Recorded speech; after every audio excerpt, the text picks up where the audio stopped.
경찰이 돈봉투 수수 의혹을 받는 김영환 지사를 피해자로 전환했습니다. 대가성 여부에 집중하고 있는데 김 지사는 표적 수사라고 강하게 반발하고 있습니다. 청주 상당산성에 오랜 기간 묻혀있던 쓰레기 더미를 청주시가 파냈습니다. 남문 근처에서만 7톤가량이 나왔는데 누가 언제 묻었는지 알 길이 없습니다.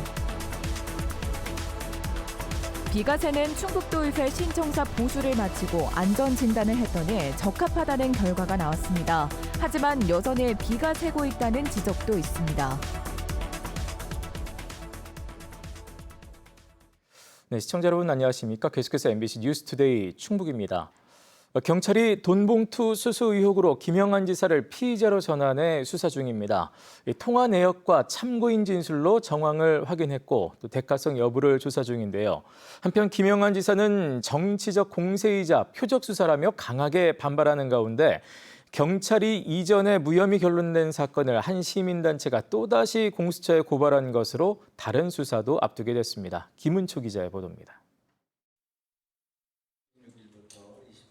경찰이 김영환 충북도지사를 피의자 신분으로 전환했습니다. 김 지사의 돈봉투 수수 의혹과 관련해 청탁금지법 혐의를 입증할 수 있는 구체적인 진술과 근거가 있다고 판단한 겁니다.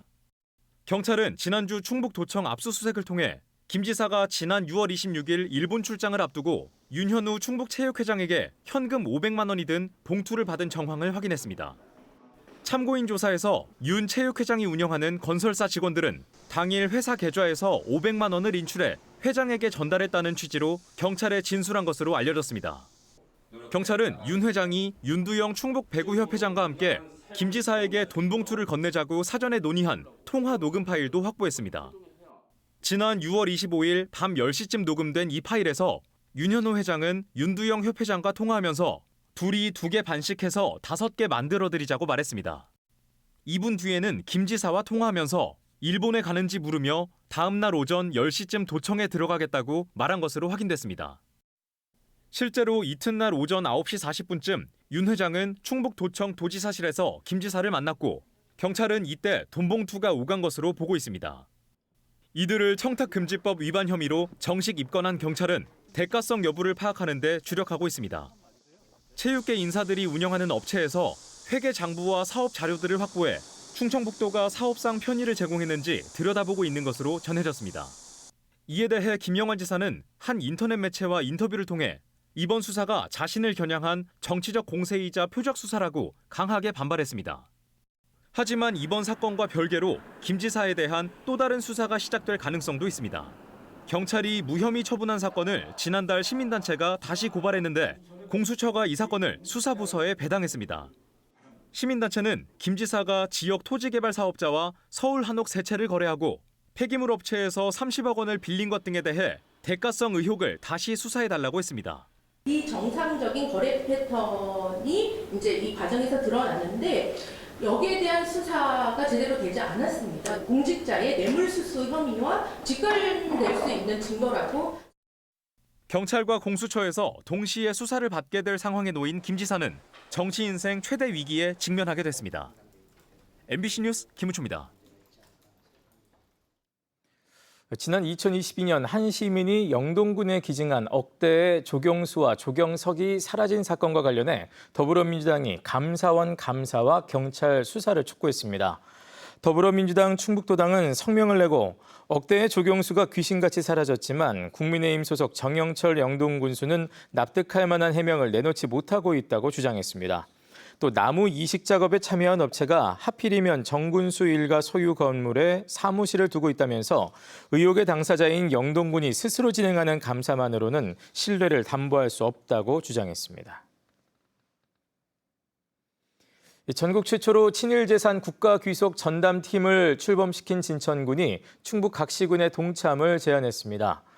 송기섭 진천군수는 지난 25일 충북시장군수협의회에서 전담팀 운영에 대한 전국지방정부의 문의가 쇄도하고 있다고 주장하며 충북시군이 먼저 동참해 분위기 확산에 앞장서줄 것을 건의했습니다. 또 누락된 친일 재산을 확인하려면 한문으로 작성된 옛 토지 재장과 비교해야 해 어려움이 있다며 한글 변환 사업에 전국적 조치가 필요하다고 주장했습니다. 청주시가 뒤늦게 상당산성에 매립된 쓰레기 수거 작업에 나선 가운데 이 상당산성 남문 근처에서만 쓰레기 7톤 분량이 나왔습니다. 청주시는 아주 오래전에 버린 것으로 추정되고 있고 또 지금 찾아서 책임을 묻기도 어렵다며 추가 조사는 하지 않기로 했는데요. 결국 누가 이처럼 대량의 쓰레기를 거기에 묻었는지는 알 수 없게 됐습니다. 김영일 기자의 보도입니다. 청주 상당산성 남문 근처 수십 미터 길이의 거대한 골짜기가 만들어졌습니다. 수십 년간 묻혀있던 각종 쓰레기를 걷어내자 상당산성의 원래 모습이 드러난 겁니다. 찾고 싶은 동산은 아니죠. 새소리도 듣고 좋은 공기 들으러 왔는데 막상 저런 게 저렇게 많이 이쪽에 쌓여 있다는 걸 알으면 그 누가 좋아하겠냐고요. 수거된 쓰레기의 양은 7톤 정도. 청주시는 오래전에 버려진 것으로 추정되는 데다 지금에 와서 투기한 사람을 찾아 책임을 묻기도 어렵다며 쓰레기에 대한 추가 조사는 진행하지 않기로 했습니다. 문제는 쓰레기 처리입니다. 대부분 광역 쓰레기 매립장에서 매립이 금지된 가연성 쓰레기지만 땅속에 너무 오랫동안 묻혀 있다 보니 소각하기도 쉽지 않습니다. 장기가 매립되어 있다 보니까 흙이랑 막 뒤섞여 있어가지고 소각이 좀 어려운 상태라 지금 저희가 매립장으로 좀 옮겨서 좀 처리를 할 예정입니다. 시민들은 청주시가 수년 전부터 쓰레기가 묻혀 있다는 걸 알고도 별다른 조치 없이 방치했다는 사실에 분통을 터뜨립니다. 그냥 시민들 눈속임인 거 아닌가 싶어요. 알고서도 방치했다는 건 이 청주 시민들을 모욕했다고 봐야죠. 그 범죄 아닐까요? 알면서도 그렇게 그냥 방치했으면. 특히 이번 폐기물 수거 과정에서도 아무런 안내나 설명도 없었다며 청주시가 폐기물 매립과 관련된 사실을 숨기려고 한 것 아니냐는 지적도 나왔습니다. 폐기물을 없애는 거 아니에요, 그죠? 시에서. 그러면 그 공사는 여기 폐기물 공사라는 것을 명시를 해야지. 그거 안 한 거는 시민들 속이는 거 아니겠어요? 청주시는 수거된 쓰레기 처리가 끝난 이후에도 또 다른 투기 장소가 없는지 조사를 확대하겠다고 밝혔습니다. MBC 뉴스 김영일입니다. 빗에는 충북도의회 신청사를 보수하고 안전진단을 한 결과 적합하다는 결과가 나왔습니다. 이에 따라 도의회는 예정대로 다음 달 1일 개청식을 할 예정인데요. 그러나 공무원 노조는 여전히 비가 샌다며 우려의 목소리를 내고 있습니다. 이병선 기자가 전해드립니다. 비가 샌 충북도의회 신청사 입주를 반대해온 공무원 노조와 직원들이 보고회에 참석했습니다. 전문 기관들의 안전진단 결과를 듣는 자리인데 우선 외관과 변형 등 시설물은 A등급이라는 결과가 발표됐습니다. 이 건물에 대한 안전성을 판단하게 되어 있는데요. 모든 층에 대해서요. 1.0에 해당돼가지고 1.0으로 될수록 그 품질이 좋다는 것을 의미합니다. 기계와 전기, 통신 등 각 분야에서도 보수 공사와 시정 조치 이후 대부분 문제가 없다는 결론이 나왔습니다. 공무원 노조는 보수 보강 노력은 평가하면서도 근본적인 문제점에는 의문을 제시했습니다. 여전히 건물에 누수가 생기고 있고 추가로 하자가 발생할 가능성이 있는데 확인할 수도 없게 했다며 유감을 나타냈습니다. 작은 비에도 지금 누수가 제가 본 거는 2개예요. 근데 지금 제가 못 본 곳도 있어요. 지금 누수로 상습적으로 누수되는 부분을 제가 들어가려고 그랬더니 지금 그쪽 문을 다 키 부분을 다 어떻게 없애버렸더라고요. 이에 대해 감리 측도 근본적인 원인 파악 자체가 어렵다며 시간이 필요하다고 인정했습니다. 우리 건축 기술인들이 사실은 그 원인 파악을 잘 못하는 부분들이 있다고 봅니다. 그래서 이런 부분은 좀 시간을 좀 주시는 게 근본적으로 처리하는 데 좀 도움이 될 것 같습니다. 신청사에 입주한 이후에도 보수 공사가 필요하다는 점도 확인됐습니다. 6개월이면 6개월, 물론 예산 범위 내에서 이거는 보수하는 게 맞습니다. 되도록 빨리 보수하는 게 분명합니다. 문제가 발생할 때마다 신속한 조치 체계를 갖추라는 요구가 충북개발공사와 감리 측에 여러 차례 전달됐습니다. 당장 사용하는 데에는 문제가 없지만 비가 오면 또 어떻게 될지 모를 우려 속에 도의회는 다음 달 1일 신청사에서 개청식을 엽니다. MBC 뉴스 이병선입니다. 제천 청풍교가 보수공사를 마치고 이르면 다음 달 보행교로 우선 개방됩니다. 충청북도는 지난 5월부터 19억 원을 들여 보수공사를 마친 결과 상태평가가 D등급에서 A등급으로 높아졌다고 밝혔습니다. 이에 따라 지난 22일 예비 준공검사를 거쳐 지난 25일 김영환 지사가 현장 점검을 직접 벌였습니다. 김영환 지사는 청풍교가 지역민에게는 안전과 신뢰의 다리로 관광객에게는 새로운 명소로 거듭날 것이라고 밝혔습니다. 학생 수가 급격히 줄면서 문을 닫는 지역 대학들이 늘고 있습니다. 그런데 지난 2018년 폐교한 충남 아산의 한 대학에 학생 개인정보가 담긴 문서가 그대로 방치됐다가 한 유튜버가 이를 발견한 뒤 자신의 개인 방송에서 무단으로 노출하는 사건이 벌어졌습니다. 이혜연 기자가 전해드립니다. 지난 2018년 폐교한 아산의 한 대학. 7년 전 문을 닫았지만 부지가 팔리지 않아 사실상 폐허로 방치되고 있습니다. 지금은 유튜버 등 개인이 무단으로 드나드는 폐건물 체험 장소로 유명해졌습니다.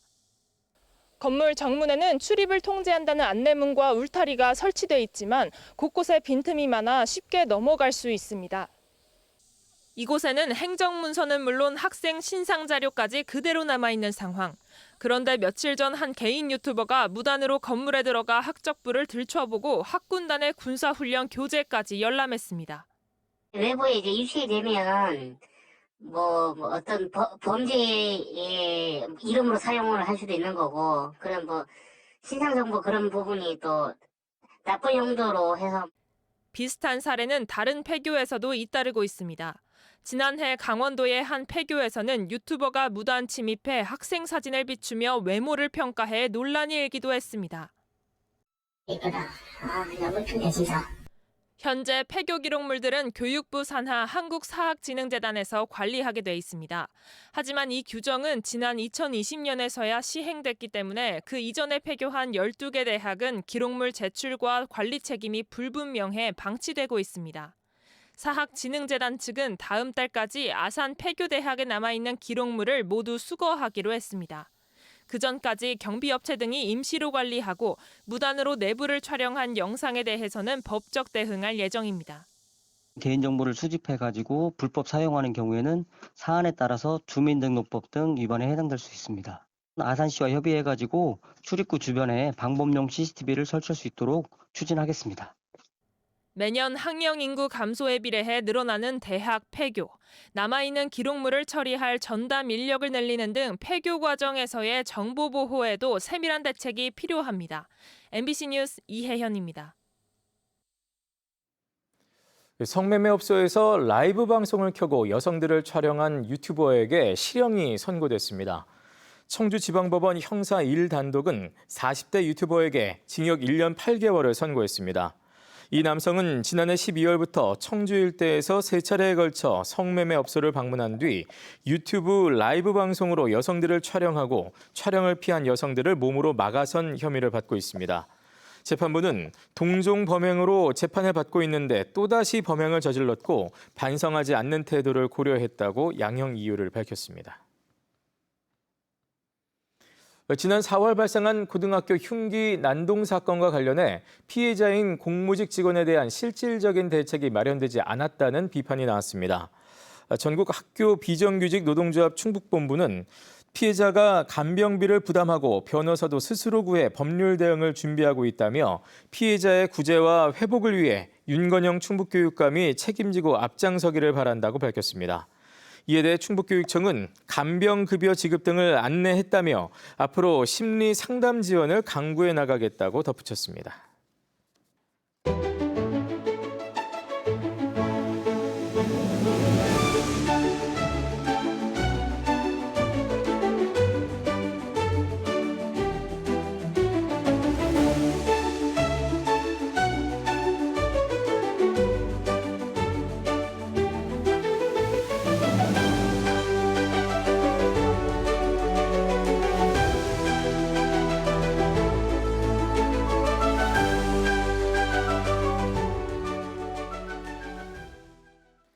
제천시가 올해 제천국제음악영화제의 안전사고 예방 대책을 수립했습니다.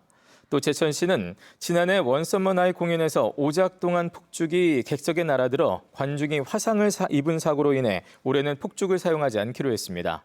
특히 올해는 주무대가 청풍호반에서 제천 비행장으로 바뀌면서 5,000명 넘는 관객이 몰릴 것으로 예상됨에 따라 안전요원 192명을 배치하기로 했습니다. 영동 세계 국악 엑스포 관람객의 편의를 위해 영동역에 열차가 추가로 정차합니다. 조직위는 다음 달 12일부터 30일 동안 국악 엑스포 기간에 ITX 마음 상하행 열차가 매일 1회씩 추가로 영동역에 정차한다고 밝혔습니다. 이에 따라 수도권과 부산, 대구 등 대도시 관람객 유치에 도움이 될 전망입니다. 이 밖에도 엑스포 기간에 영동 와이너리 열차와 팔도 장터 열차, 남도 해양 열차 등 모두 9차례의 임시 열차가 영동역에 정차합니다. 청주 시외버스 터미널 민간 매각 절차를 중단해야 한다는 목소리가 나왔습니다. 충북 참여자치시민연대는 청주시가 불투명한 행정으로 공익성은 도외시한 채 특정인에게 이익만 준 고속터미널의 과오를 반복하려 한다고 주장했습니다. 이들은 또 지금도 주변 교통 혼잡이 극심한 상황에서 면밀한 검토 없는 졸속 매각은 시민 불편만 가중시킬 것이라고 주장했습니다. 앞서 더불어민주당 이문성 청주시 의원도 시외버스 터미널 매각 중단을 촉구했습니다. 청주 지역 무연고 사망자 10명 중 4명이 독거 장년으로 집계됐습니다. 청주시는 이혼과 비혼 등의 사유로 1인 가구 비율이 2020년 38.5%에서 현재 42.8%로 증가한 가운데 무연고 사망자의 40%가 50세부터 64세까지 독거 장년이라고 밝혔습니다. 청주시는 이에 따라 오는 11월까지 고독사가 우려되는 저소득 독거 장년 4,700명을 전수 대면 조사한 뒤 전력, 통신 사용량 빅데이터 등을 활용해 안부 살핌 서비스 등을 지원하기로 했습니다. 충주시가 고독사 예방을 위해 1인 고립가구 270명을 대상으로 AI 안부콜 서비스를 운영합니다. AI 안부콜 서비스는 AI가 일주일에 2차례 전화를 걸어 안부를 확인하고 말투나 응답 등 대화 패턴을 분석해 위기 징후를 감지하고 특이 상황을 모니터링하게 됩니다. 또 전화 통화가 안 되면 AI가 최대 7회까지 통화를 시도한 후 행정복지센터에서 현장을 확인할 예정입니다. 네, 뉴스를 마칩니다. 고맙습니다.